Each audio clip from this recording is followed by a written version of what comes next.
प्रभु यीशु मसीह के मधुर नाम में आज की सुबह आप सभी को मेरा सलाम पहुँचे और उम्मीद करता हूँ शालोम मेथोडिस्ट चर्च के सभी सदस्यों का कि वे प्रार्थना में निरंतर एक दूसरे को स्मरण कर रहे होंगे। और साथ ही साथ मैं भी प्रार्थना कर रहा हूँ कि आप सब अपने स्थानों पर, अपने घरों में, अपने परिवारों के साथ सुरक्षित पाए जाएं। प्रभु का धन्यवाद हो कि उसने हमें एक बार फिर ये अवसर प्रदान किया कि उसके इस वचन में हम देख सकें, मूल्यांकन कर सकें अपने जीवनों का, इस समय का, और उसी के अनुसार अपने जीवनों को तैयार कर सकें, जिससे कि जब उसका आना हो तो हम पूरी तरह से तैयार पाए जाए। धन्यवाद हो पिता परमेश्वर का कि इस बड़े कठिन समय में उसने हम सबों को संभाला है, आपको अपने स्थानों पर सुरक्षित रखा है। और फिर मैं आपसे निवेदन करना चाहता हूँ कि निरंतर एक दूसरे के लिए प्रार्थना करते रहें, ख़ास तौर से उन तमाम लोगों के लिए जो इस समय में अपनी ड्यूटीज़ पर जा रहे हैं, चाहे वो हॉस्पिटल एम्प्लॉयज़ हों या किसी भी रूप में वो इस समय ड्यूटी पर जा रहे हैं। प्रार्थना करें परमेश्वर से, हम जो घरों में हैं, कि हमसे दोगुनी सुरक्षा परमेश्वर उन्हें प्रदान करे। आइए आज के इस आराधना को आरंभ करें प्रार्थना के साथ। प्रार्थना में अपने स्वरों को झुकाएं, अपने खुदावंद को स्मरण करें, अपनी धन्यवादियाँ उसे अर्पित करें। प्रार्थना करें। सर्वशक्तिमान जीवित परमेश्वर, धन्यवाद के साथ तेरे पवित्र चरणों में है।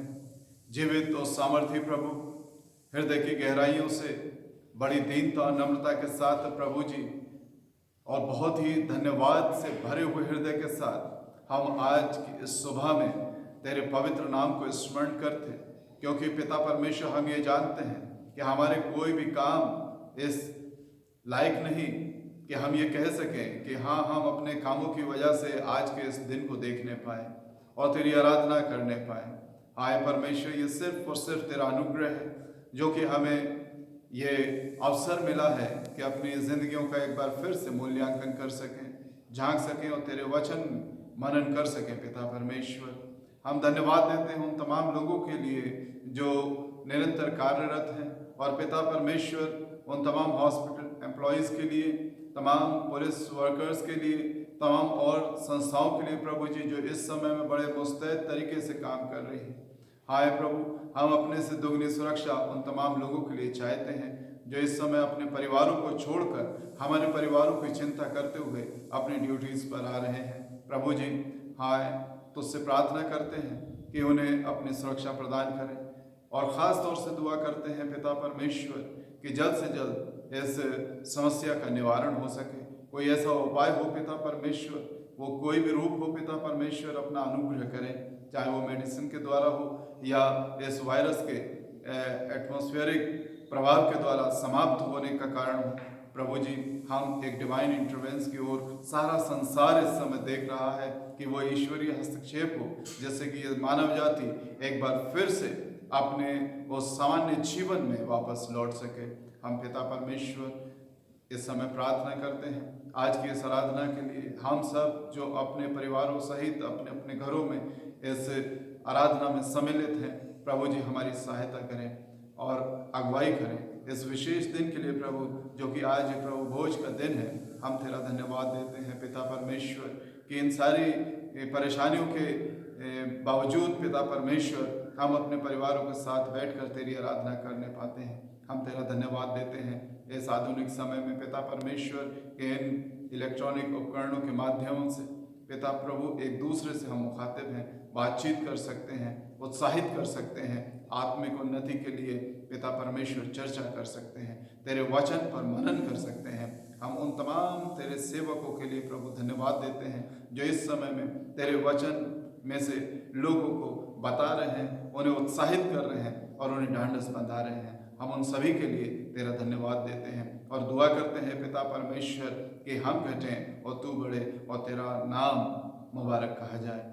पिता परमेश्वर, इस आराधना को तेरे सामर्थ्य हाथों में देते हैं, हमारी अगुवाई करें, और पिता परमेश्वर ये समय हम सब के लिए बहुत ही आशीष का कारण हो।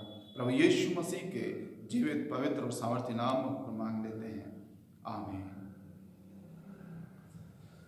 उस सर्वशक्तिमान परमेश्वर का धन्यवाद देते हैं जिसने हमें ये अवसर प्रदान किया कि हम उसके वचन के ऊपर मनन कर सकें। प्रभु का धन्यवाद हो, इन तमाम उतार चढ़ाव में हम सब सुरक्षित हैं और उसके अनुग्रह से अपने स्थानों पर आनंदित भी हैं। हम उन तमाम लोगों के लिए निरंतर प्रार्थना करते रहें जो इस समय में अपने परिवारों को छोड़कर, अपने बच्चों को छोड़कर ड्यूटीज़ पर जा रहे हैं। ख़ास तौर से हॉस्पिटल एम्प्लॉयज़ के लिए, पुलिस पर्सनल्स के लिए निरंतर प्रार्थना करते रहें, क्योंकि वो हमारे लिए कार्यरत हैं और हमारे लिए अपने परिवारों को छोड़कर, अपने आप को खतरे में डालकर अपनी ड्यूटीज़ को कर रहे हैं।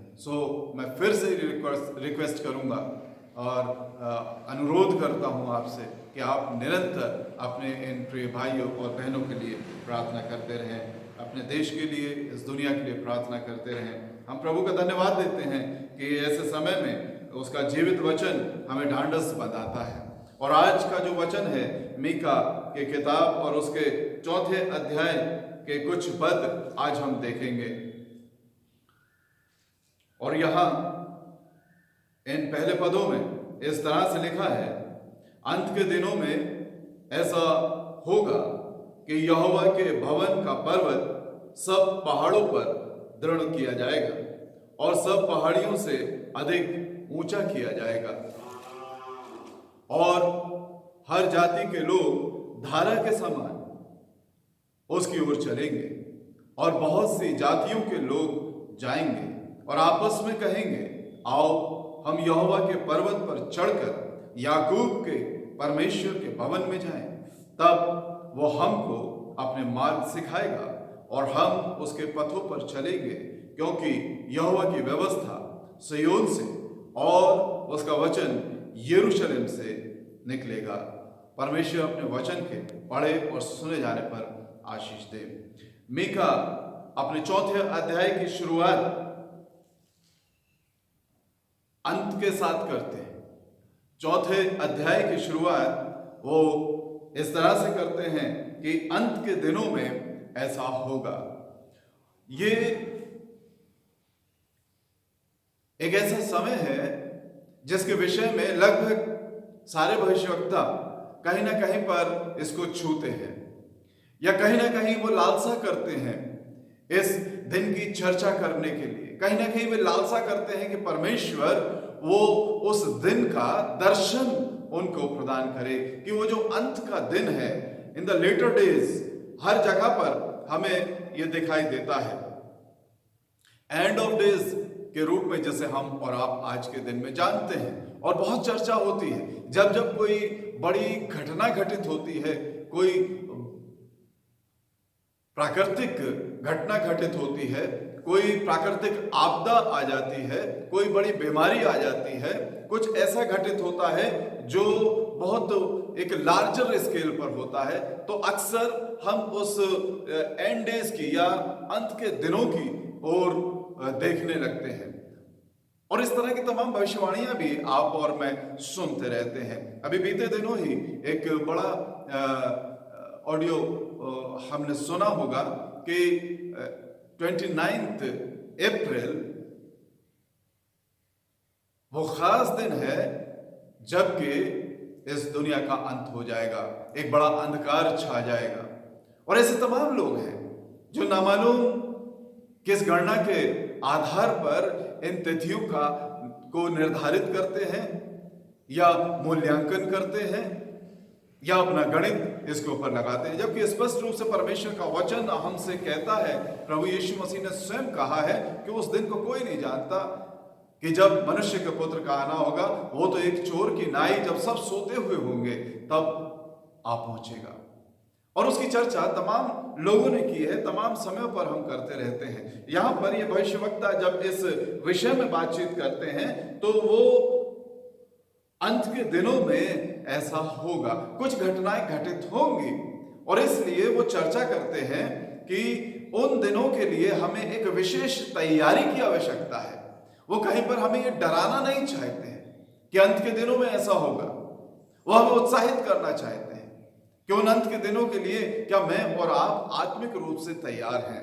वो अंत के दिन किस तरह से मेरे और आपके आत्मिक जीवन की उन्नति के लिए कारण बन सकते हैं, मुझे एक प्रेरणा प्रदान कर सकते हैं, मुझे एक सही जीवन में आगे बढ़ने में मदद प्रदान कर सकते हैं, या ये वो दिन है जिससे मैं भयभीत होकर, हतोत्साहित होकर अपने घर पर बैठ जाऊं, कुछ ना करूं। एक हलचल है, एक बेचैनी है, एक परेशानी है, एक डर और भय का माहौल है इस समय सारे संसार में। क्या होगा आने वाले समय में? एक ऐसा वायरस, एक ऐसी बीमारी जिसका अभी कोई इलाज नहीं है। बस एक ही बात मेरे से और आपसे कही जा रही है इस समय में, जिसे हम लॉकडाउन के रूप में सुन रहे हैं। निरंतर एक तालाबंदी है, और ये एक ऐसी तालाबंदी है जो किसी फैक्ट्री पर नहीं है, किसी एक समुदाय विशेष पर नहीं है, लेकिन दुनिया के लगभग समस्त देशों में, प्रदेशों में, शहरों में ये लॉकडाउन की स्थिति बनी हुई है। तो जब कोई जान नहीं पा रहा है कि इसका निवारण कैसे होगा, इसका उपचार कैसे होगा, तो सबने बेहतर यह समझा कि जो जहां है वो वहां ठहर जाए। और ये एक बेहतर उपाय है इससे बचने के लिए, या इसको अपने आप से दूर रखने के लिए। खैर, एक हलचल की बात है। सो इस तरह की हलचल, एक बेचैनी हम यहां पर पाते हैं। और जब भविष्यवक्ता, चाहे वो मेजर प्रॉफिट्स हो या माइनर प्रॉफिट्स हो, जब वो चर्चा करते हैं, लोगों के बीच में जाकर बातचीत करते हैं, तो एक बड़ा कारण है कि बार बार भविष्यवक्ता उनके बीच में क्यों जाते हैं, क्यों परमेश्वर अपने लोगों को उनके बीच में भेजता है, क्यों परमेश्वर चाहता है कि लीक से हटकर वो लोगों से बातचीत करें। एक शिक्षा पद्धति जो वहां पर चल रही है, जो एक उपदेश की पद्धति वहां पर चल रही है, जो एक आराधना की पद्धति वहां पर चल रही है, उस लीक से हटकर ये भविष्यवक्ता आते थे और कुछ कहते थे। उसका बड़ा कारण यह था कि हम ज्यादातर चीजों को अपने जीवन में बहुत नॉर्मल वे में ले लेते हैं, साधारण तरीके से ले लेते हैं। और वो साधारण तरीका ये होता है कि मैं और आप उन धार्मिक रीति रिवाजों को इस तरह से करते हैं कि उन धार्मिक रीति रिवाजों से हमारे सांसारिक जो तौर तरीका है उसके ऊपर कोई प्रभाव ना पड़े। इसलिए हम वो तमाम धार्मिक संस्कार या रीति रिवाज पूरे करना चाहते हैं कि हम कहीं ना कहीं पर ये कह सकें कि हम धार्मिक रूप से तो परिपूर्ण पाए जाते हैं, या यूं कहें कि वो हम बड़े रिचुअलिस्टिक वे में रिलीजन को लेने लगे हैं, धर्म को लेने लगे हैं, परमेश्वर के मार्ग को लेने लगे हैं। कहीं पर हमें एक विशेष चेष्टा, विशेष प्रयास अपने जीवन को बनाने में, अपने जीवन को चलाने में, अपने जीवन को आगे बढ़ाने में, एक धार्मिकता के रूप में आगे बढ़ाने में, एक धर्मी व्यक्ति के रूप में आगे बढ़ाने में कोई वो विशेष प्रयास दिखाई नहीं देता है। और उसी विशेष प्रयास के लिए परमेश्वर चाहता है कि ये लोग उनके बीच में जाए। क्यों जाते थे? क्योंकि लोग एक तरफ वो धार्मिक रीति रिवाज पूरे करते रहते थे और दूसरी तरफ उनका जीवन पाप में लिप्त रहता था। और कहीं ना कहीं वो इन धार्मिक रीति रिवाजों को पूरा करने में इस बात को सोचते थे कि जो पाप हमने किए हैं वो इन तमाम रीति रिवाजों के, संस्कारों के पूरा करने से वो माफ होते चले जा रहे हैं। जबकि परमेश्वर का वचन यहाँ पर हमें निरंतर बता रहा है, ये भविष्यवक्ता निरंतर हमें बता रहे हैं कि नहीं, बात ऐसी नहीं है। हम जो मंदिर में याजकों के बीच में पाते हैं, हम जो उसके प्रधानों के बीच में पाते हैं, जो हमने तीसरे अध्याय में मीका के देखा था कि कैसे वो न्याय को बिगाड़ देते हैं, धार्मिकता को बिगाड़ देते हैं, कैसे वो उस मंदिर के ऊपर भरोसा रखते हुए ये सोचते हैं कि उनके ऊपर कोई विपत्ति नहीं आएगी। और यही वो कारण है जो परमेश्वर अपने इन लोगों को निरंतर भेजता है। सो माइनर प्रॉफिट्स हो या मेजर प्रॉफिट्स हो, वो एक खास दिन की विषय में चर्चा करते रहे या लालसा करते रहे। The day of messiah, messianic day, वो दिन जब उस मसीहा का उस अपने सिंहासन पर होना, सिंहासन पर बैठना पूरा होगा। वो दिन जब वो अपने उस न्याय सिंहासन के ऊपर बैठेगा, उस दिन की चर्चा यहां पर ये तमाम भविष्यवक्ता करते रहे हैं। और आजकल भी बहुत से हम ऐसी चर्चा सुनते हैं कि वो दिन आने वाला है, फला फला दिन में ये बात पूरी हो जाएगी, फला फला दिन में ये सारी की सारी चीजें मेरे और आपके सामने आ जाएंगी। लेकिन इस दिन में कुछ पॉजिटिव होने वाला है, उसकी तरफ हम जरा एक इग्नोरेंस हमारी पाई जाती है। हम उस ओर से थोड़े से सोए हुए से पाए जाते हैं, ये जानना नहीं चाहते या करना नहीं चाहते। उस अंत के दिनों में यहां पर जो इन दो पदों को जो मैंने चौथे अध्याय में पढ़ा है, वहां पर बड़े पॉजिटिव वे में मीका लोगों के बीच में कुछ बातों को रखना चाहता है, कुछ चीजों को रखना चाहता है। और एक बार फिर मैं चर्चा करना चाहूंगा कि इस समय की जो प्रेजेंट सिचुएशन जिसको मैं और आप सामना कर रहे हैं, जिससे होकर हम गुजर रहे हैं, what all we are facing, सारी चीजें इस समय में एक बात जिसके विषय में हम निरंतर सोच रहे हैं। और मैं सोचता हूं कि एक सबसे बड़ी बात जो आज मैं और आप जिस कमी को महसूस कर रहे हैं, वो कमी है परमेश्वर के भवन में आकर एक साथ आराधना करने की। एक ऐसा समय जब मैं और आप एक साथ परमेश्वर के भवन में आ नहीं पा रहे, बातचीत नहीं कर पा रहे हैं, परमेश्वर के विषय में उसके गीतों को नहीं गा पा रहे हैं, उसके भवन में आकर वो संगति में हम नहीं बैठ पा रहे हैं। एक बेचैनी, एक परेशानी इस विषय में जरूर मेरे और आपके मन में निरंतर चलती रहती है। ऐसे समय में मीका कहता है कि अंत के दिनों में ऐसा होगा कि यहोवा के भवन का पर्वत सब पहाड़ों पर दृढ़ किया जाएगा और सब पहाड़ियों से अधिक ऊंचा किया जाएगा। अंत के दिनों में ऐसा होगा।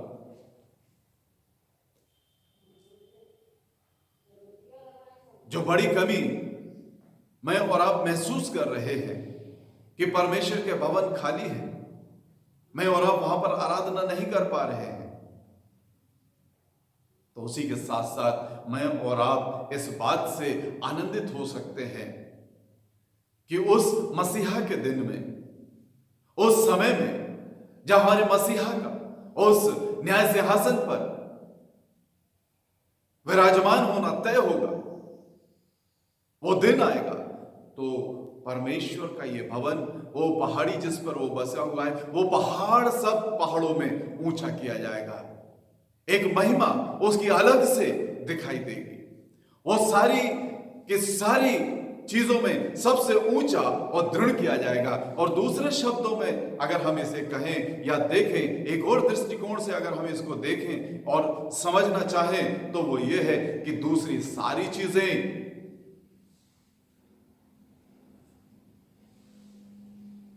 उसके आगे नतमस्तक होगी। वे सारी की सारी बातें, वे सारे के सारे विचार, वे सारे के सारे दृष्टिकोण, वे सारे के सारे दर्शन, वे सारी की सारी कल्पनाएं जो मनुष्य अपने मन में रखकर चलता चला आया है, जिनके पीछे, वे सब के सब उसके नीचे होंगे, बौने नजर आएंगे। और एक ही चीज होगी जो दिखाई देगा, एक ही बात होगी जिसकी ओर सबकी दृष्टि होगी, एक ही चीज होगी जो विजिबल होगी, जो दिखाई देगी, वो है परमेश्वर का भवन। और वो पर्वत उन सारी चीजों के बीच में ऊंचा किया जाएगा। सो परेशानियां चाहे जैसे भी हों, इन अंत के दिनों में चाहे जो भी परेशानियां मेरे और आपके सामने आ रही हों, या इन भविष्यवक्ताओं ने देखी हैं, या जिसकी चर्चा उन्होंने की है, उसके बीच में एक जो बहुत सकारात्मक बात है, वो बात यह है कि इन दुख के समय के बाद एक ऐसा समय आएगा जबकि वे सारी चीजें नेस्त नाबूद कर दी जाएंगी जो उस परमेश्वर के समकक्ष लोगों ने या मनुष्य ने उसके बराबर रख दी या उनसे ऊंचा उसे सोचने लगा है। वे बातें, वे टीले,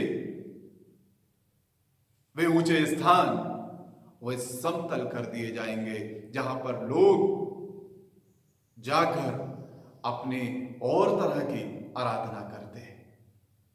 सिर्फ एक ही बात होगी और वो ये कि परमेश्वर का पर्वत, यहोवा के भवन का पर्वत सब पहाड़ों पर दृढ़ किया जाएगा, मजबूत होगा और उसकी दृढ़ता, उसका प्रभाव, एक अनोखा प्रभाव लोगों के ऊपर पड़ेगा। और वो प्रभाव यहां आखिरी हिस्से में पहले पद के हमें दिखाई देता है। लिखा है कि हर जाति के लोग धारा के समान उसकी ओर चलेंगे। हर जाति के लोग धारा के समान उसकी ओर चलेंगे। असी तो मैं और आप जानते हैं कि जब सुलेमान ने इस भवन का निर्माण किया, इसे स्थापित किया,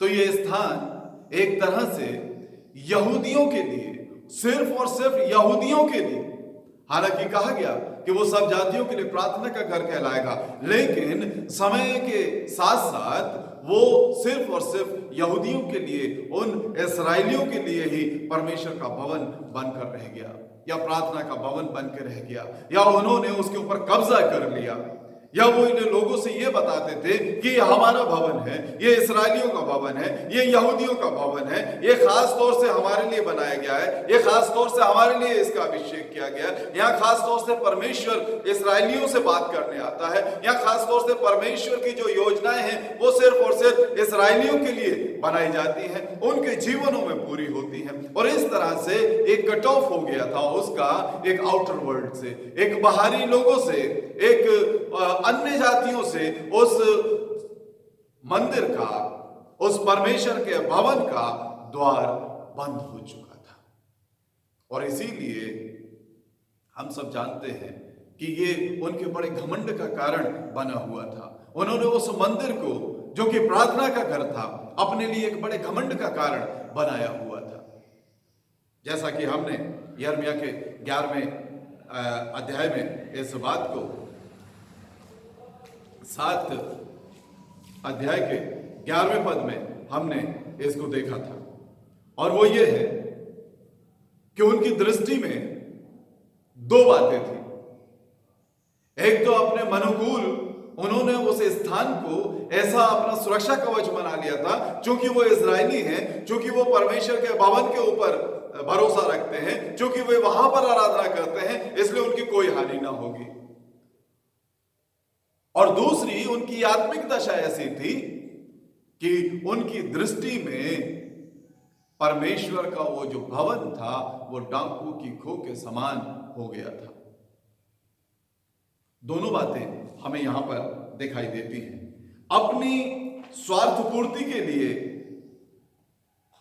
वो ये समझते थे कि चूंकि हम इस मंदिर में आराधना करते हैं इसलिए हम बचा लिए जाएंगे, लेकिन दूसरी ओर उनकी आत्मिक दृष्टि कुछ इस तरह से थी, या उनकी अपनी धार्मिक दशा कुछ इस तरह से थी कि उनके लिए उस मंदिर का पवित्र होना या होना ना होना एक बराबर था, क्योंकि उनकी दृष्टि में वो डाकू की खो से बढ़कर कुछ नहीं था, एक बिजनेस पॉइंट उनके लिए बना हुआ था।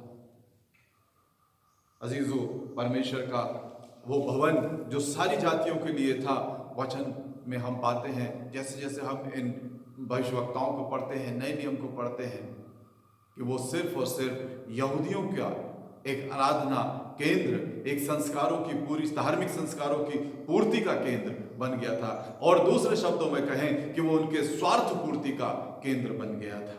लेकिन वचन ये कहता है कि हर जाति के लोग धारा के समान उसकी ओर चलेंगे। हर जाति के लोग, पीपल ऑफ ऑल नेशन, हर जाति के लोग, हर जगह के लोग, हर देश के लोग। और यहां जिस शब्द का प्रयोग किया गया है वो उसके ऊपर हम थोड़ी देर विचार करेंगे। लिखा है कि हर जाति के लोग धारा के समान। अजीजों, कितनी जद्दोजहद, यह कितना दुष्कर काम है किसी एक व्यक्ति को भी चर्च की ओर ले आना, या यूं कहें कि बहुत समय में हमने इस बात को यूं समझ लिया है कि ये एक असंभव सी बात है कि कोई व्यक्ति कहीं से परमेश्वर के भवन में मेरे और आपके साथ जाए। क्या हम अपने आप को रिकॉल कर सकते हैं? क्या हम अपने थोड़ी देर के लिए हम पीछे की ओर लौटे उस समय में जब हम परमेश्वर के भवन में आ रहे हैं, उस समय में लौटे जब हम परमेश्वर के भवन में आराधना के लिए आते रहे हैं, इतवार दर इतवार, एक रविवार के बाद दूसरा रविवार और तीसरा रविवार और निरंतर। और यूं कहें कि हमें याद नहीं हो पड़ता कि शायद कोई रविवार ऐसा छूटा हो कि जब हम परमेश्वर के भवन में ना गए। बहुत से रेगुलर लोग होते हैं, लेकिन इन तमाम समयों में आप स्मरण कीजिए, क्या कोई व्यक्ति ऐसा जो प्रभावित हुआ हो आपके जीवन से, जो प्रभावित हुआ हो आपकी मसीहत से, जो प्रभावित हुआ हो परमेश्वर के उस सुसमाचार से जो आपने उस तक पहुंचाया, क्या वो आपके साथ, आपके परिवार के साथ परमेश्वर के भवन तक आया? बड़ा दुष्कर काम है, इम्पॉसिबल थिंग। आपने याद किया होगा, 1 साल नहीं, 2 साल नहीं, सालों साल से आप चर्च आ रहे हैं। पहले अपने माता पिता के साथ, शायद अपने ग्रैंड पेरेंट्स के साथ, फिर अपने माता पिता के साथ, फिर आपका अपना विवाह हुआ अपनी पत्नी के साथ, फिर अपने बच्चों के साथ, फिर उन बच्चों के साथ बहुत से लोग आने लगे। यानी कि पीढ़ियां गुजर गई, हम परमेश्वर के भवन में आ रहे हैं और अपने ही परिवार के साथ आ रहे हैं। अंत के दिनों में ऐसा होगा, वचन ये कह रहा है। सो ये जरूर होगा कि लोग धारा के समान, एक दो नहीं, लेकिन जैसे एक नदी बहती है, जैसे एक महानदी बहती है, जैसे एक बाढ़ होती है, जैसे उसमें एक प्रवाह होता है जिसे कोई रोक नहीं सकता, जैसे बांध के द्वारों को खोल दिया जाए और एक साथ वो सारा का सारा पानी एक बड़ी धारा के समान।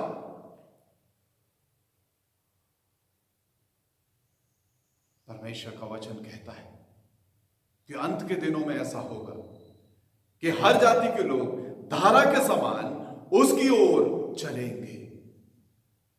मैं और आप खामोश, मैं और आप शांत हैं, मैं और आप अपने परिवारों में हैं, मैं और आप अपने विचारों में हैं, मैं और आप अपने जीवनों में खोए हुए हैं, मैं और आप अपने तौर तरीकों में खोए हुए हैं। हमें इस बात की चिंता होती ही नहीं है कभी,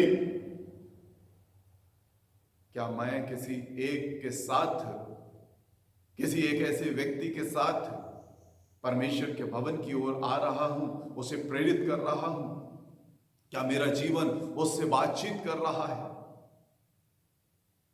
विचार करिए, और विचार करने के लिए इससे बेहतर समय और नहीं मिलेगा। पहले तो हम कहते थे सप्ताह भर विचार कीजिए, अभी इस लॉकडाउन की वजह से अभी और 14 दिन आपके पास है, 17 तारीख तक विचार कीजिए। घरों में बैठे हैं, कोई ऑफिस नहीं, सिवाय मेडिकल पर्सनल्स के लिए और पुलिस पर्सनल्स को छोड़कर। विचार कीजिए, और हो सके तो अपने आप को झाड़ पोंछ लीजिए इन दिनों में, उतार दीजिए उस गर्द को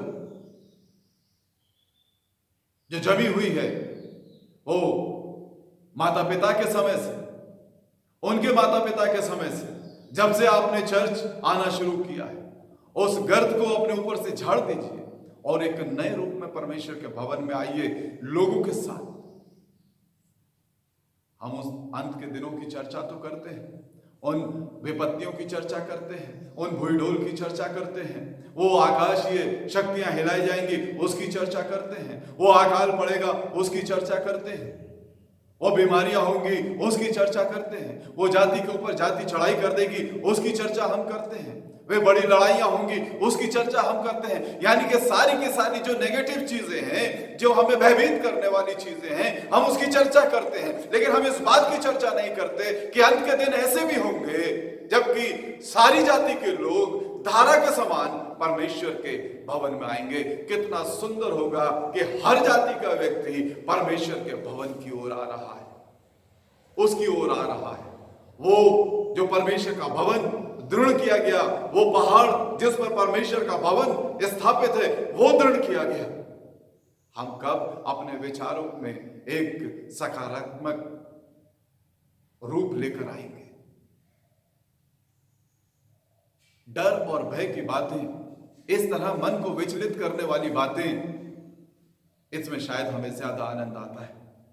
लेकिन जहां पर हमें कुछ करना हो, जहां पर मेरे जीवन से कुछ प्रगटीकरण हो, जहां पर मेरे जीवन लोगों से बातचीत करे, वहां पर हम अपने आप को शांत कर लेते हैं। तब हम सोचते हैं ये हमारा काम नहीं है,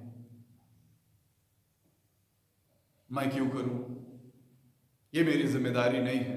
हम उस ग्रेट कमीशन को भूल जाते, हम प्रभु यीशु मसीह की उस महाआज्ञा को, महाआदेश को भूल जाते जो जाते समय उसने हमसे कही कि तुम जाओ और सारी जातियों, जो बातें मैंने तुम्हें सिखाई हैं मानना सिखाओ, और जगत के छोर तक मेरे गवाह ठहरो। हम भूल जाते हैं उन सारी बातों को।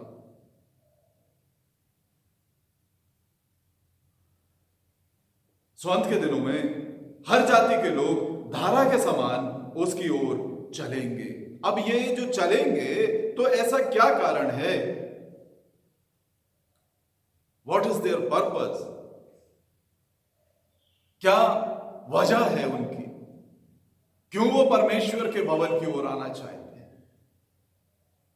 क्यों वो सब कुछ छोड़कर, क्यों वे सारी बातें छोड़कर, क्यों वे सारे दर्शन छोड़कर, क्यों वे अपने सारी आराधना को त्याग कर, क्यों परमेश्वर के भवन की ओर आना चाहते हैं?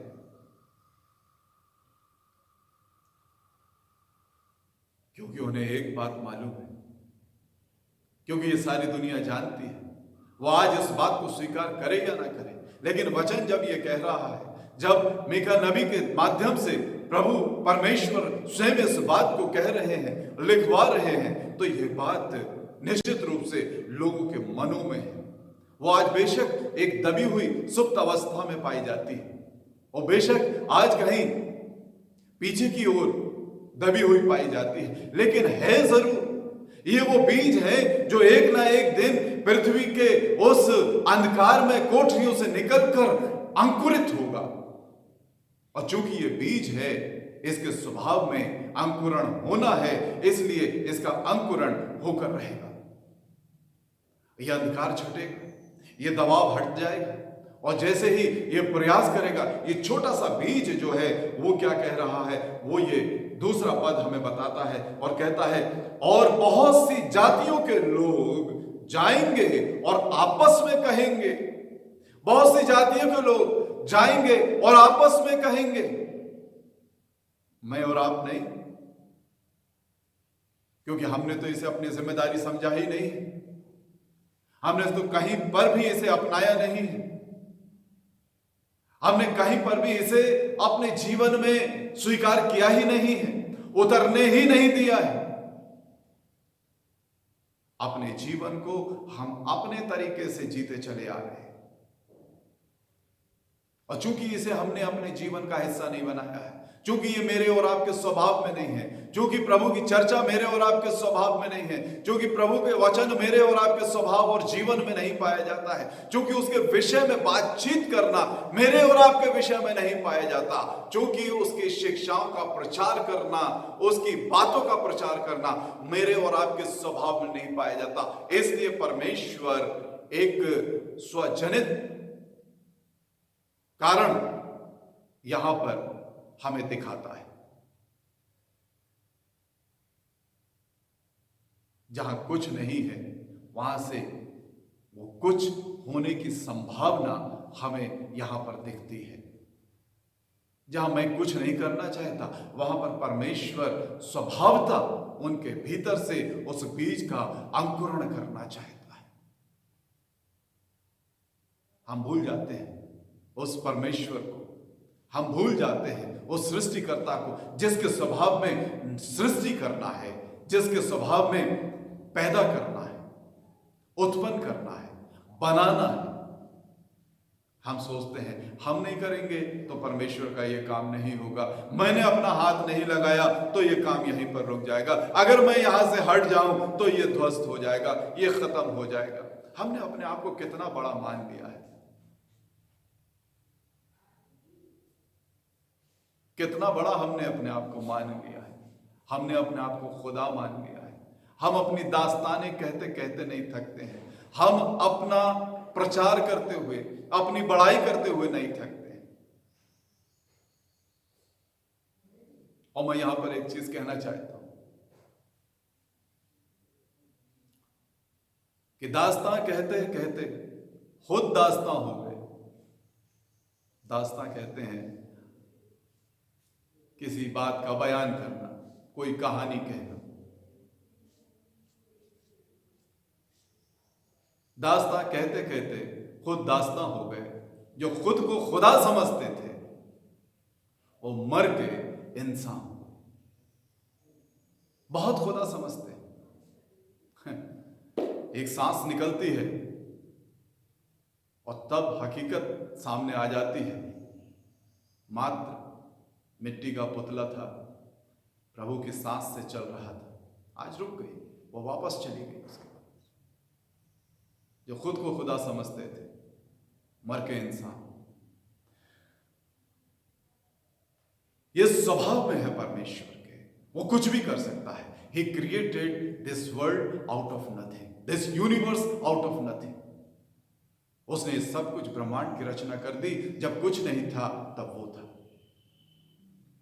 हम भूल जाते हैं उस महासामर्थ्य परमेश्वर की महासामर्थ्य को, और वो यहां पर कहता है, एक स्वजनित कारण बताता है, आओ हम यहोवा के पर्वत पर चढ़कर याकूब के परमेश्वर के भवन में जाएं। कैसे जाएं? कौन बताएगा उन्हें? आज जिम्मेदारी मेरी और आपकी है। वे जाएंगे और जरूर जाएंगे। मैं अपनी जिम्मेदारी को पूरी करता हूं या नहीं करता हूं। धन्य है वे जो कर रहे हैं, धन्य है वे जो परमेश्वर के उस वचन का प्रचार अपने जीवनों के माध्यम से, अपने तौर तरीकों के माध्यम से, अपने व्यवहार के माध्यम से, अपनी बातों के माध्यम से, अपने जीने के तरीके से लोगों के बीच में रख रहे हैं, प्रचार के माध्यम से रख रहे हैं। लेकिन वचन ये कहता है, अगर हम इन सब चीजों को दरकिनार कर भी दें, हम ना भी इन्वॉल्वमेंट दें अपना, तो भी ये हो जाएगा। क्योंकि लिखा है, दूसरा पद कहता है, और आपस में कहेंगे। बहुत सी जातियों के लोग जाएंगे और आपस में कहेंगे, वे एक दूसरे से कहेंगे, एक दूसरे से चर्चा करेंगे, हम भटक रहे हैं, क्यों भटक रहे हैं। वे अपने आप से कहेंगे, वे स्वयं से कहेंगे। कोई प्रचारक नहीं गया था उस मुसरिफ बेटे के पास, उस उड़ाऊ पुत्र के पास, और बेटा जो भटक गया था, कोई प्रचारक उसके पास नहीं गया था, कोई संदेश वाहक उसके पास नहीं गया था, कोई व्यक्ति दया खाकर उसके पास नहीं गया था, कोई धार्मिक अगुवा उसके पास नहीं गया था, कोई मित्र उसके पास नहीं गया था, कोई पड़ोसी उसके पास नहीं गया था, कोई रिश्तेदार उसके पास नहीं गया था। परमेश्वर पैदा कर देता है, उस स्वभाव को पैदा कर देता है कि उसे पहचानूं, उसे जानूं, और वो स्वभाव उसके अंदर पैदा हो गया अपने आप बैठे बैठे। और जब वो अपने आपे में आया,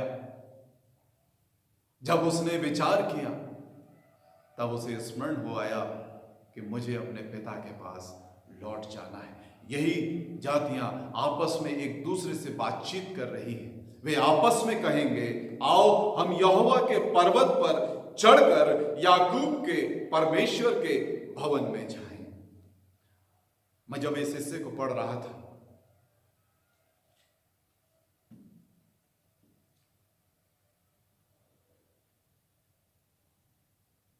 तो मैं समझ गया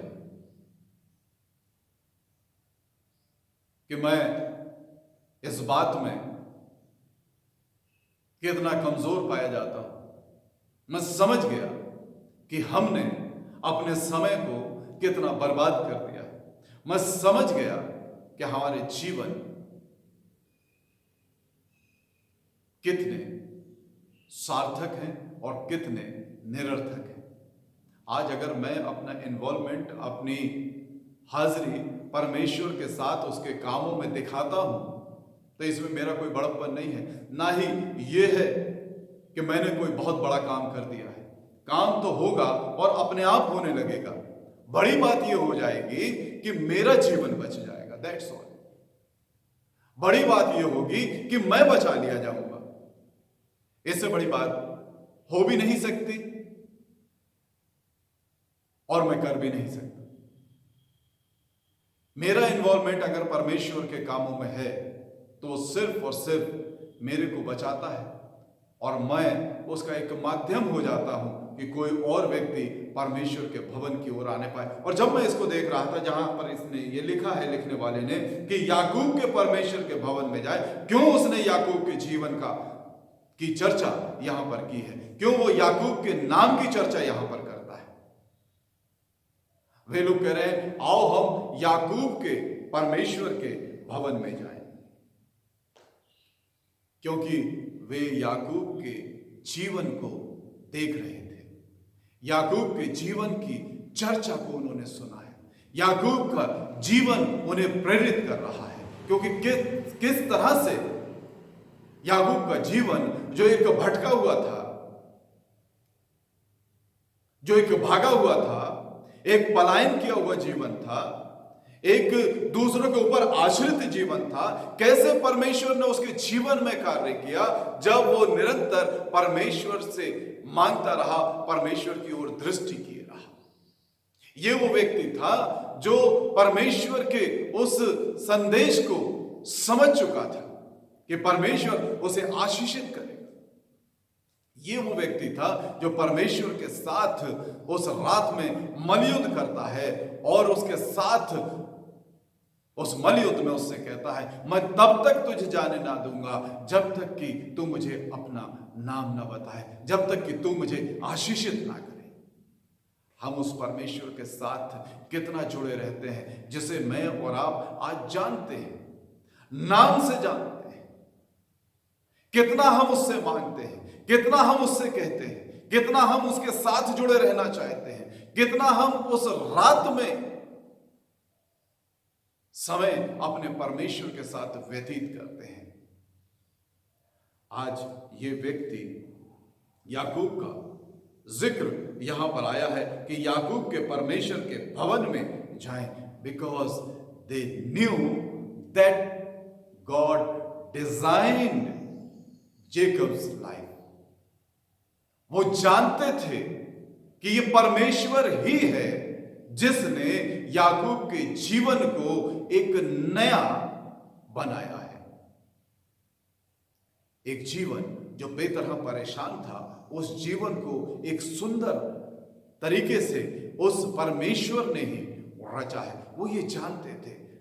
और जब उन्होंने इस चीज को याकूब के जीवन में देखा कि कैसे परमेश्वर एक जीवन को जो बड़ा हतोत्साहित सा हो जाता है, जो डरा हुआ है, एक भयभीत है, एक भगोड़ा चरित्र है, कैसे वो आशीष का मूल पिता बन जाता है, कैसे वो उन 12 गोत्रों का मूल पिता बन जाता है, कैसे उसके बेटों के नाम पर वे 12 गोत्र पड़ जाते हैं, कैसे उन 12 बेटों के नाम पर वो इस्राएल राष्ट्र को रखा जाता है, कैसे उसके अपने नाम पर उस इस्राएल राष्ट्र का नाम रखा गया है, क्योंकि परमेश्वर ने उससे कहा था आपसे तो याकूब नहीं परंतु इस्राएल कहलाएगा, और आज तक वो स्थापित है। अजीजों, मेरा और आपका जीवन जब परमेश्वर के हाथ में होता है और जब परमेश्वर का हस्तक्षेप उसमें होता है, जब परमेश्वर उसे अपने अनुसार बनाता है, जब परमेश्वर अपने अनुसार उसे रूप देता है, तो लोग ही जानना चाहते हैं कि ये जीवन जो कि हमारे जैसा है, ये व्यक्ति जो हमारे जैसा है, ये व्यक्ति जो हमारे जैसा सामान्य व्यक्ति है, ये असाधारण रूप से इसके जीवन में ये बातें कैसे पाई जाती है, कैसे पाई जाती है। मैं और आप हो सकता है उस तरह से प्रचार ना कर पाते हो जैसे बहुत से बड़े बड़े प्रचारक प्रचार करते हैं, लेकिन हम एक बात कर सकते हैं कि हम अपने जीवन को परमेश्वर के हाथ में सौंप दें। ठीक उसी तरह से वो चाहे बिगड़ा हुआ है, कोई बात नहीं, यिर्मयाह 18:2 को याद करिए। जब वो कुम्हार के हाथ में, जब वो बर्तन बनाते बनाते वो बर्तन जो था बिगड़ गया उस कुम्हार के हाथ में, तब लिखा है क्योंकि वो उसके हाथ में था, तब उसने उसे अपनी समझ के अनुसार एक नया रूप, एक नया आकार दे दिया, एक नया रूप, एक नया आकार दे दिया। जब मैं और आप परमेश्वर के हाथ में होते हैं, जब मेरा और आपका जीवन परमेश्वर अपने तरीके से बनाता है, बस जरूरत इस बात की है कि हम उसमें बने रहें। ये बर्तन जो बिगड़ गया था अभी भी कुम्हार के हाथ में, तब उसने अपनी समझ के अनुसार उसे एक नया आकार दे दिया, एक नया रूप दे दिया। उसी तरह से यदि मैं और आप उसके साथ जुड़े हुए हैं, यूहन्ना 15:2 में एक बात जो हमें सिखाती है, और जो डाली फलती है उसे वो छांटता है ताकि और फले।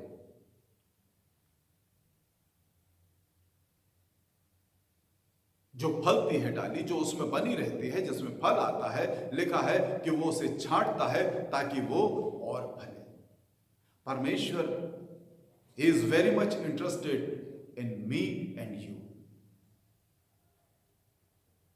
हो सकता है आज एक बड़े बैड शेप में हमारी लाइफ चल रही हो, बड़ी शेपलेस हो, लेकिन याद कीजिए उत्पत्ति के पहले अध्याय में क्या ये सृष्टि ऐसी ही थी? क्या ये सृष्टि का रूप जो मेरे को और आपको दिखाई देता है, जैसे देखकर मैं और आप आनंदित हो जाते हैं? दूसरे पद में लिखा है पृथ्वी बेडौल और सुनसान थी। मेरे और आपके जीवन कितने भी बेडौल और सुनसान क्यों ना हो, लेकिन जब परमेश्वर का इन्वॉल्वमेंट, एक डिवाइन इंटरवेंशन उसमें हो जाता है, जब परमेश्वर स्वयं उसमें काम करने लगता है, and he is very much interested to give me new design of my life, एक नए आकार को देने के लिए परमेश्वर ललायत रहता है, क्योंकि उसके स्वभाव में है बनाना, उसके स्वभाव में है सृष्टि करना। मेरे और आपके स्वभाव में क्या है ये हम सब देख रहे हैं, हम सब जान रहे हैं। अब आधिकारिक रूप से मैं और आप इस चीज को कहें ना कहें, लेकिन जो सुन रहे हैं वो हम ये पा रहे हैं कि चाइना से ये वायरस निकला, तो इंसान के स्वभाव में क्या है? क्या दिया इंसान ने इस दुनिया को? मौत, एक भय, एक सूनापन, एक डर का माहौल। क्योंकि इंसान जब निर्माण करता है किसी चीज का तो वो अपने स्वार्थ के लिए करता है, अपनी स्वार्थ पूर्ति के लिए करता है। परमेश्वर जब किसी चीज का निर्माण करता है तो वो मेरे को और आपको खुशी देने के लिए करता है। मेरा और आपका जीवन चाहे जैसा भी बिगड़ा हुआ क्यों ना हो, कितना भी बेडौलपन हो, कितना भी सुनसान क्यों ना वो पाया जाता हो, परमेश्वर उसमें अपने स्वभाव अनुसार एक नई सृष्टि बना देगा, एक सुंदर सृष्टि के रूप में मेरे और आपके जीवन को दे देगा, एक नया आकार देगा। क्या मैं और आप तैयार हैं? इस समय, इस भय के माहौल, इस सन्नाटे के समय, इस चिंता का जो सबब बना हुआ है, यह समय, क्या मैं और आप तैयार हैं एक ऐसे समय में जब सब कुछ अव्यवस्थित सा लग रहा है, जब हर चीज रुकी हुई सी लग रही है, क्या ऐसे समय में मैं और आप अपने जीवन को एक नई गति देने के लिए अपने परमेश्वर के हाथ में देने को तैयार है? याद रखिए, मेरा इन्वॉल्वमेंट किसी को परमेश्वर के भवन तक लाता है, लेकिन उससे बड़ा काम यह होता है कि मेरा और आपका जीवन बचाया जाता है। हम ये ना सोचें कि मैं कुछ करूंगा तो उसके करने से कुछ होगा। परमेश्वर उनके स्वभाव में उस बात को ले आएगा कि वे आपस में चर्चा करके परमेश्वर के भवन में पहुंच जाएंगे। और ऐसे बहुत सी गवाहियां, बहुत से उदाहरण मैंने और आपने देखे और सुने। इसलिए मौका मेरे और आपके लिए है कि जब आने वाले समय में मैं और आप परमेश्वर के भवन में आते हैं तो क्या मेरे और आपके जीवन लोगों को प्रेरित करते हैं कि और लोग भी ये जाने कि मेरा परमेश्वर कौन है और मेरे साथ वो मेरे परमेश्वर के भवन में उसकी आराधना के लिए आने पाए। आओ हम याकूब के परमेश्वर के भवन को चले। वरना एक लालसा अभी मेरे और आपके जीवन की है, जैसा कि मैंने पहले भी आपके बीच में इस बात को रखा है कि ये लालसा मेरे और आपके जीवन की किस तरह से मेरे को और आपको बेचैन कर रही है। एक कमी जो मैं और आप महसूस कर रहे हैं वो कुछ इस तरह से वचन कहता है, भजन संहिता 42 और 5 और 6 पद, हे मेरे प्राण तू क्यों गिरा जाता है, तू अंदर ही अंदर क्यों व्याकुल है, परमेश्वर पर आशा लगाए रहे, क्योंकि मैं उसके दर्शन के उद्धार पाकर फिर उसका धन्यवाद करूंगा, फिर उसका धन्यवाद करूंगा। हे मेरे परमेश्वर, मेरा प्राण मेरे भीतर गिरा जाता है, इसलिए मैं यरदन के पास के देश से और हेर्मोन के पहाड़ों और मिस्गार की पहाड़ी के ऊपर से तुझे स्मरण करता हूँ, तुझे स्मरण करता हूँ। अगर भूल जाऊं मैं उस परमेश्वर के भवन को तो भजन संहिता 137 कुछ इस तरह से कहता है, उसके 4 पद से आगे, हम यहोवा के गीत को पराय देश में कैसे गाएं, हे यरूशलेम, यदि मैं तुझे भूल जाऊं तो मेरा दाहिना हाथ सूख जाए, यदि मैं तुझे स्मरण ना रखूं, यदि मैं यरूशलेम को अपने सब आनंद से श्रेष्ठ ना जानूं तो मेरी जीभ तालू से चिपट जाए। आज बेशक ये स्थिति मेरे और आपके मन की है। हम परमेश्वर के सामने रखें कि प्रभु अब जब हमें अवसर मिलता है तो हम बहुत से लोगों को तेरे भवन में लाने का कारण बन सकें और लोग कह सकें कि हम इसके परमेश्वर के भवन में जाना चाहते हैं, क्योंकि जो कुछ इसके जीवन में हमने देखा है उससे हम प्रभावित हैं। क्या हम तैयार हैं? अगर हम तैयार हैं तो अपने परमेश्वर के लिए अपने जीवनों को समर्पित करें, तैयार करें, ताकि परमेश्वर और बड़े कार्य मेरे और आपके जीवन से करने पाए। आइए प्रार्थना करें। सर्वशक्तिमान जीवित परमेश्वर, प्रभु जी तेरा धन्यवाद देते हैं कि तू हमसे बेहद प्यार करता है। प्रभु पिता परमेश्वर, इस संसार में जो तूने हमें अपने नाम के निमित्त एक गवाह के रूप में रखा है, तो इसके लिए भी प्रभु हम तेरा धन्यवाद देते हैं, क्योंकि ऐसा कोई कारण नहीं कि हम जब बताएंगे तभी लोग तेरे विषय में जानने पाएंगे। पर पिता परमेश्वर, हम धन्यवाद देते हैं कि तू हमें यह अवसर प्रदान करता है कि हम उस स्वर्ग की योजना के भागीदार हों और स्वयं के जीवनों को बचा सकें। मेरे परमेश्वर तेरा धन्यवाद हो तेरी दया के लिए, तू जो हमसे प्यार कर। प्रभु हम अपने जीवनों को तेरे सामने लाते हैं, इस समय में हम विचार कर सकें, तैयार कर सकें अपने आप को, और के पिता परमेश्वर इस रीति से अपने जीवन को जिए कि मेरे जीवन को देखकर लोग तेरे भवन में ये देखने के लिए आने पाए कि हम इसके परमेश्वर के भवन में जाना चाहते हैं, उस परमेश्वर से मिलना चाहते हैं जो परमेश्वर इस व्यक्ति के जीवन में कार्यरत है। प्रभु हमारी सहायता करें। प्रभु यीशु के पवित्र नाम को मांगते हैं, आमीन। परमेश्वर का धन्यवाद आज के इस आराधना के लिए। और साथ ही साथ जैसा कि आपको सूचित किया गया है, बताया गया है, आप जब अपने परिवार के साथ बैठे हमारे साथ आराधना कर रहे हैं तो तैयारी के साथ आप बैठे होंगे कि जब प्रभु भोज की विधि में हम जाते हैं, वो संपन्न होती है, तो परिवार के बड़ा उस प्रभु की देह को और उसके लहू को वितरित करें और एक साथ प्रार्थना में होकर, प्रार्थना के भाव में होकर उसे स्वीकार करें और प्रभु की आशीष को प्राप्त करें। आइए हम उस विधि में, जो प्रभु भोज की विधि है, उसमें सम्मिलित हों।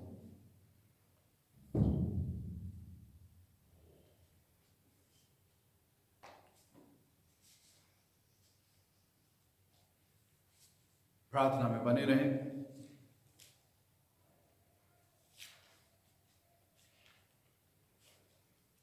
सुनो कि कलाम हलीम और ताइब के लिए क्या कहता है। अगर कोई गुनाह करे तो बाप के पास हमारा एक मददगार मौजूद है, यानी यीशु मसीह रास्तबाज। वही हमारे गुनाहों का कफ़ारा है, और ना सिर्फ हमारे ही गुनाहों का बल्कि तमाम दुनिया के गुनाहों का भी। ये बात सच और हर तरह से कबूल करने के लायक है कि मसीह यीशु गुनहगारों को नजात देने के लिए दुनिया में आया।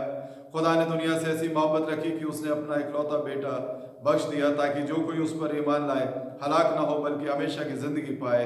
ऐ मेहनत उठाने वालों, बोझ से दबे हुए लोगों, सब मेरे पास आओ, मैं तुम्हें आराम दूंगा। अपने दिलों को रुजू करो। सब बोले, हम खुदावंद की तरफ अपने दिलों को रुजू करते हैं। हम खुदावंद की शुक्रगुजारी करें, शामिल हों, क्योंकि ये वाजिब और मुनासिब है। ऐ खुदावंद मुकद्दस बाप, कादिर मुतलक और हमेशगी के खुदा, ये बहुत लायक और मुनासिब बल्कि हमारा फर्ज मनसबी है कि हम हर वक्त में और हर जगह में तेरा शुक्र करें। आप शामिल हों। इसलिए हम फरिश्तों और मुकर्रब फरिश्तों और आसमान की बड़ी जमायतों के साथ तेरे बुजुर्ग नाम की हम तो सना करते और सदा तेरी सिताइश करके कहते हैं, कुद्दूस कुद्दूस कुद्दूस खुदावंद रब्बुल अफ़्फ़ाज़, आसमान और ज़मीन तेरे जलाल से मामूर हैं।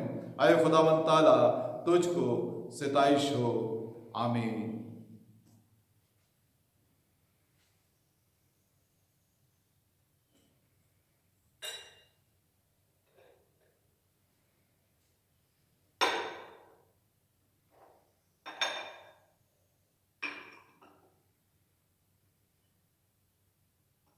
ऐ कादिर मतलब खुदा, हमारे आसमानी बाप, तूने अपनी बड़ी कमाल रहमत से अपने इकलौते बेटे यीशु को मसलूब होने को दे दिया, और उसने आप मसीह को हमारी खलासी के लिए अपने तय कफ़ारे में देकर तमाम दुनिया के गुनाहों के लिए एक पूरी कामिल और काफ़ी कुर्बानी गुजरानी।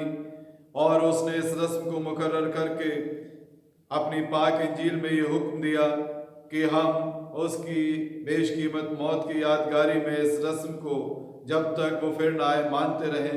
हम फिरौतनी से तेरी मिन्नत करते हैं कि हमारी सुन और बख्श दे कि हम अपने नजात दहिंदा खुदावंद यीशु मसीह के दुख और मौत की यादगारी में ये रोटियों में खा पी कर उसके कमाल मुबारक बदन और लहू से फ़ायदा हासिल करें कि जिस रात वो पकड़वाया गया उसने वो रोटी ली और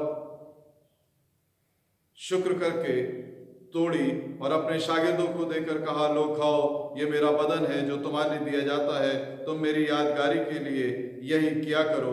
इसी तरह उसने खाने के बाद प्याला भी लिया और शुक्र करके उनको दिया और कहा, तुम सब इससे पियो, ये नए अहद का मेरा लहू है जो तुम्हारे और बहुतों के गुनाहों की माफ़ी के लिए बहाया जाता है। जब जब तुम उसे पियो, मेरी यादगारी के लिए पिया करो। आप एक दूसरे को रोटी दें। जो परिवार का मुखिया है या परिवार का बड़ा सदस्य है, परिवार के लोगों को ये रोटी बांटे और मेरे साथ कहे, यीशु ने कहा, ये मेरा बदन है जो तुम्हारे लिए दिया जाता है, इसको लो और इस बात की यादगारी में कि मसीह तुम्हारी खातिर हुआ, और ईमान और शुक्रगुजारी के साथ उसे अपनी रूहानी खुराक बनाओ और इसे खाओ।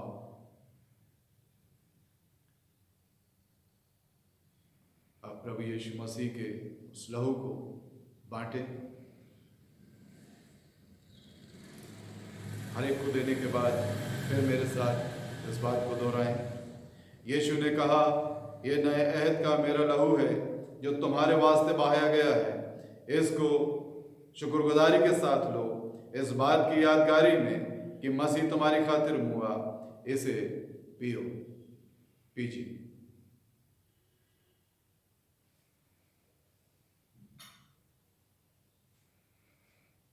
आइए खुदावंद का शुक्र करें, दुआ मांगे। सर्वशक्तिमान जीवित परमेश्वर, धन्यवाद के साथ तेरे पवित्र चरणों में है। धन्यवाद देते हैं प्रभु कि प्रभु भोज को लेने का अवसर तूने हमें एक बार फिर प्रदान किया। काश कि ये तेरा बदन और लहू हमारे जीवनों को एक नया आकार, नया रूप दे, जो तेरे अनुसार हो और जिसे देखकर लोग उस पिता परमेश्वर की जो स्वर्ग में है बड़ाई करें।